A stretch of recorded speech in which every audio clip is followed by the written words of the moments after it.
विद्यार्थी मित्र हो, आपण राजकीय विचारधारांचा या ठिकाणी अभ्यास करत होतो. पॉलिटिकल आयडियॉलॉजी हा पेपर बी ए थर्ड इयरच्या 6व्या सेमिस्टरसाठी DSC 3 म्हणून त्या ठिकाणी ठेवलेला आहे. या पेपर हा मेजर नसून इलेक्टिव्ह स्वरूपाचा पेपर त्या ठिकाणी ठेवलेला आहे. या राजकीय विचारधारा कशा स्वरूपाची या ठिकाणी 18व्या-19व्या शतकामध्ये निर्माण झालेल्या आहेत आणि आजच्या काळामध्ये या राजकीय विचारधाराच्या आधारे जवळपास संपूर्ण जग त्या ठिकाणी व्यापलेलं आपल्याला त्या ठिकाणी दिसून येतं. म्हणूनच राजकीय विचारधारांचा या ठिकाणी वापर करत असताना समाजामध्ये जे काही वेगवेगळ्या प्रकारच्या विचारांचा संच त्या ठिकाणी निर्माण झाले आहेत त्यांचा थोडक्यात आपण या ठिकाणी अभ्यास करणार आहोत. अलीकडील काळामध्ये समाजामध्ये उदारमतवाद, समाजवाद, राष्ट्रवाद आणि पुराणमतवाद अशा स्वरूपाच्या अनेक विचारधारा त्या ठिकाणी निर्माण झालेल्या आहेत. यामध्ये स्त्रीवाद असेल, साम्यवाद असेल, भारतीय जर विचार केला आपण भारतासाठी गांधीवाद आणि लोकशाही समाजवाद भारतामध्ये निर्माण झालेल्या हा विचारसरणी त्या ठिकाणी आहेत. प्रत्येक विचारसरणी ही काळाचं अपत्य त्या ठिकाणी आहे आणि त्या काळामध्ये सामाजिक परिस्थितीचा, राजकीय परिस्थितीचा सखोल अभ्यास करून त्या काळातील राजकीय विचारवंतांनी या विचारसरणी मांडण्याचं काम त्या ठिकाणी केलेलं आहे. आणि केवळ राजकीय विचार मांडून चालणार नाही तर समाजासाठी एक आदर्श, न्याय, समता, स्वातंत्र्य, मूल्य अधिष्ठित समाज निर्माण करण्याच्या दृष्टिकोनातून त्या विचारांचा एक संच निर्माण करण्याची भूमिका त्या काळामध्ये घेतलेली आपल्याला त्या ठिकाणी दिसून येते. मग यामध्ये कोणकोणत्या विचारधारांचा समावेश होतो? सर्वप्रथम या सर्व विचारधारांचा आपण अभ्यास करणार आहोत. त्या मानाने उदारमतवाद, खऱ्या अर्थानं उदारमतवाद हा 18व्या-19व्या शतकामध्ये निर्माण झालेला आहे. जेम्स मिल असेल यासारख्या विचारवंतांनी कल्याणकारी समाजवादावर उदारमतवादाची विचारसरणीचा देखील मत प्रवाह त्या ठिकाणी मांडलेला आहे. म्हणजे उदारमतवाद हे व्यक्ती विकासाला पूरक होतं, व्यक्तीचा विकास त्या ठिकाणी अभिप्रेत होता. म्हणजेच लोकशाहीच्या पूरक ही संकल्पना त्या ठिकाणी आपल्याला दिसून येते. अलीकडील काळामध्ये जगामध्ये 1991 नंतर उदारीकरणाच्या काळामध्ये उदारमतवाद हा स्पष्टपणे संपूर्ण जगामध्ये आज पुरलेला आहे. आज अनेक देशाच्या उदारमतवादी विचारसरणीनुसार त्या देशाचा गाडा त्या ठिकाणी आपल्याला चाललेला आपल्याला दिसून येतो. त्यानंतर समाजवाद आपण बघितलं. उदारमतवाद हा व्यक्तिकेंद्रीय आहे. व्यक्तीच्या विकासाला महत्त्व त्या ठिकाणी दिलं जातं. व्यक्तीची सर्वांगीण प्रगती ही उदारमतवादाला अपेक्षित असते. परंतु केवळ व्यक्ती हा घटक धरूनच चालणार नाही तर संपूर्ण समाजाचा विकास देखील त्या ठिकाणी समाजवादाला अभिप्रेत आहे. आणि साम्यवाद आणि उदारमतवाद यांच्या संमिश्रणातून या ठिकाणी समाजवादाची निर्मिती त्या ठिकाणी आपल्याला निर्माण झालेली आपल्याला त्या ठिकाणी दिसून येते. समाजाची मालकी त्या ठिकाणी महत्त्वाची असते. समाजाचा विकास महत्त्वाचा असतो. केवळ उदारमतवादासाठी एक व्यक्तीचा विचार करून त्या ठिकाणी चालणार नाही तर संपूर्ण समाजाची प्रगती त्या ठिकाणी झाली पाहिजे असा त्यांचा त्रटक त्या ठिकाणी आपल्याला दिसून येतं. त्यानंतर दुसरा महत्त्वाचा घटक म्हणजे राष्ट्रवाद. खरं तर बघितलं की 15व्या-16व्या शतकामध्ये राष्ट्रवाद या संकल्पनेचा उदय त्या ठिकाणी झालेला आहे. जेव्हा 15व्या-16व्या शतकामध्ये फ्रेंच नावाचा ग्रंथ लिहिणारा मॅकियाव्हेली यांनी मध्ययुगीन काळामध्ये राष्ट्रराज्य संकल्पनेचा विचार त्या ठिकाणी सर्वप्रथम मांडलेला आपल्याला दिसून येतो. आजच्या काळामध्ये आपण बघतो की जगातली सर्वच राष्ट्रे ही राष्ट्रराज्य आहेत. राष्ट्र म्हणजे काय? राज्यामध्ये जेव्हा त्या राष्ट्राबद्दल एक प्रेम लोकांच्या मनाच्या भावनेमध्ये बिंबवलेलं असतं आणि लोक राष्ट्रासाठी सर्वस्व अर्पण करायला तयार असतात. राष्ट्र हे सर्वोच्च त्यांच्या मनामध्ये असतं. तेव्हा राष्ट्रवाद निर्माण होत असतो. आजच्या आधुनिक काळामध्ये संपूर्ण राष्ट्रराज्येच ही काय आहे? राष्ट्रवाद संकल्पनेची त्या ठिकाणी निर्माण झालेली आपल्याला दिसून येतात. आपण बघितलं उदारमतवाद हा व्यक्तीवर जोर देतो, समाजवाद हा समाजावर देतो. पण या दोन्हीपेक्षा की राष्ट्रवाद हा संपूर्ण राष्ट्राचा विकास त्या ठिकाणी अभिप्रेत आहे. केवळ समाजाचा किंवा एका व्यक्तीचा विकास घडून चालणार नाही तर आपल्याला संपूर्ण राष्ट्राचा उद्धार आणि विकास त्या ठिकाणी करायचा ही संकल्पना आपल्याला त्या राष्ट्रवादामध्ये दिसून येते. त्यानंतर दुसरा जर घटक वेळेला पुराणमतवाद. हा समाजामध्ये पुनरुत्थानाच्या चळवळीमध्ये अनेक बदल त्या काळामध्ये होत होते, परंतु काही घटक हा पुराणमतमध्ये होता. आजही आपल्याकडं म्हटलं जातं जुनं ते सोनं, म्हणजे जुन्या परंपरा, जुन्या रूढी याला अतोनात महत्त्व त्या काळामध्ये होतं. अशा स्वरूपामध्ये पुराणमत्व संकल्पना आजच्याही काळामध्ये निर्माण झालेली आपल्याला दिसून येते. इंग्लंड हा देश जरी आपण संसदेची जननी त्या ठिकाणी म्हणत असलो तरी इंग्लंड हा देश पुराणमतवादी विचारसरणीचा आपल्याला त्या ठिकाणी मिळतो. जपान देखील त्या स्वरूपाचं आहे दिसून येतं. कारण या देशांनी लोकशाही जरी स्वीकारलेल्या असल्या तरी या देशामध्ये परंपरा, रूढी यांना खूप अतोनात महत्त्व आहे. आजही राजा त्यांचा प्रथम क्रम सभासद त्या ठिकाणी असतो.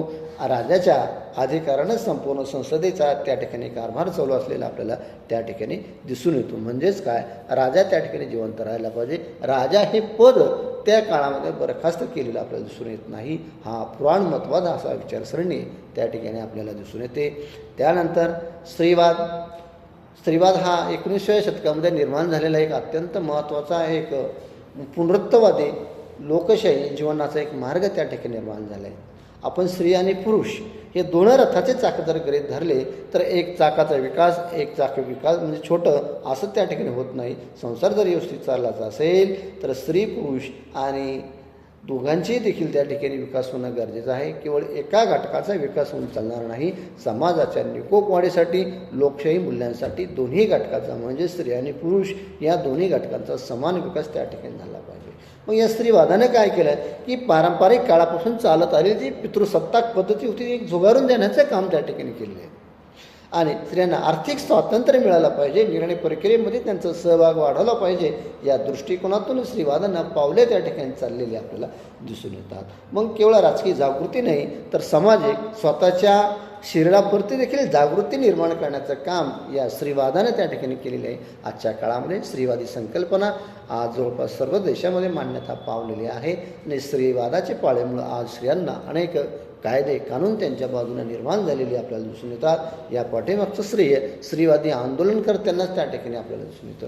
भारतामध्ये जर विचार करायचा ठरलं तर भारतामध्ये स्त्रीवाद निर्माण करण्यामध्ये किंवा स्त्रीवादाचा विकास करण्यामध्ये भारतीय विचारवंत त्यामुळे पुढे होते. यामध्ये महात्मा ज्योतिबा फुले असतील, सावित्रीबाई फुले असतील, डॉक्टर बाबासाहेब आंबेडकर असतील, राजाराम मोहन राय असतील, म्हणजे अशा अनेक विचारधारांची मालिका आपल्याला त्या ठिकाणी दिसून येते. अशा स्वरूपामध्ये स्त्रीवाद हा देखील एक सर्वसामान्य किंवा मान्यता पावलेला एक विचारधारा आपल्याला पॉलिटिकल आयडिओलॉजी म्हणून त्याचा उल्लेख या ठिकाणी करणं सर्वप्रथम क्रमप्राप्त ठरत असते. त्यानंतर दुसरा घटक जो आपल्याला बघायचा आहे तो म्हणजे साम्यवाद. साम्यवाद ही अशी विचारसरणी आहे. या विचारसरणीच्या आधारे आज जगामध्ये लोकशाही राष्ट्रांचा एक गट आणि साम्यवादी राष्ट्रांचा एक गट अशी दोन टोकं जगाचे विचारधाराच्या आधारे आज पडलेले आपल्याला दिसून येतात.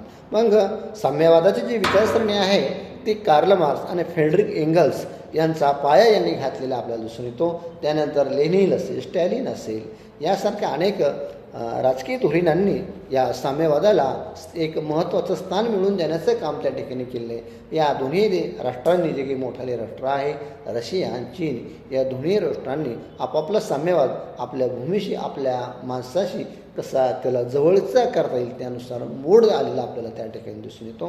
कारण रशियामध्ये जेव्हा क्रांती झाली होती ती ही क्रांती कामगारांच्या जोरावर झालेली आपल्याला दिसून येते. परंतु चीनची या देशाची परिस्थिती अगदी उलट आहे. चीनमध्ये कामगार वर्ग कमी, शेतकरी वर्ग हा जास्त होतो.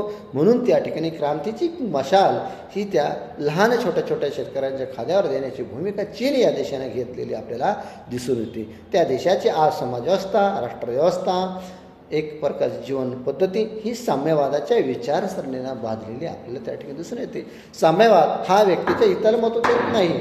तो काय म्हणतो साम्यवाद की संपूर्ण संपत्ती राष्ट्राच्या मालकीची आहे, राज्याच्या मालकीची आहे आणि व्यक्तीनं आपण जेवढे समाजासाठी, राष्ट्रासाठी श्रम करू त्या श्रमाच्या मोबदल्यामध्ये आपण संपत्ती त्या ठिकाणी घेतली पाहिजे असा साम्यवादाचा सरळ अर्थ त्या ठिकाणी आपल्याला दिसून येतो. अर्थातच काय की संपूर्ण संपत्ती जी आहे ती संपूर्ण समाजाच्या मालकीची त्या ठिकाणी गृहीत धरलेलं आहे. म्हणजेच या ठिकाणी आपल्याला गोष्ट प्रकर्षाने जाणवते ती म्हणजे लोकशाहीपासून ही वेगळी विचारसरणी या ठिकाणी जगामध्ये निर्माण झालेली आहे आणि या पाळीमुळे साम्यवादाचे जर एवढे निर्माण झालेले आहे की आज अनेक देशांची शासन व्यवस्था, राज्यव्यवस्था, लोकांचं मनोबल हे साम्यवादानं प्रेरित झालेलं आपल्याला त्या ठिकाणी दिसून येते. अशा स्वरूपामध्ये या राजकीय विचारधारा समाजाच्या मूळ प्रवाहामध्ये निर्माण झालेल्या आहेत. भारताच्या संदर्भात जर विचार केला आपण, भारताने देखील भारतीय राज्यघटनेच्या अंमलबजावणीनंतर लोकशाही समाजवादाचा स्वीकार त्या ठिकाणी केलेला आहे. याबरोबरच गांधी भारताचा स्वातंत्र्य लढा जर बघितला आपण, महात्मा गांधींच्या विचारधाराच्या आधारे त्या ठिकाणी झालेला आपल्याला दिसून येतो. आज जगामध्ये अनेक रक्तरंजित क्रांत्या त्या ठिकाणी स्वातंत्र्यासाठी झालेल्या आहेत. परंतु भारतात जर आपण विचार केला, भारतामध्ये रक्तविरहित क्रांती या ठिकाणी महात्मा गांधींच्या प्रेरणेनं त्या ठिकाणी झालेली आपल्याला दिसून येते.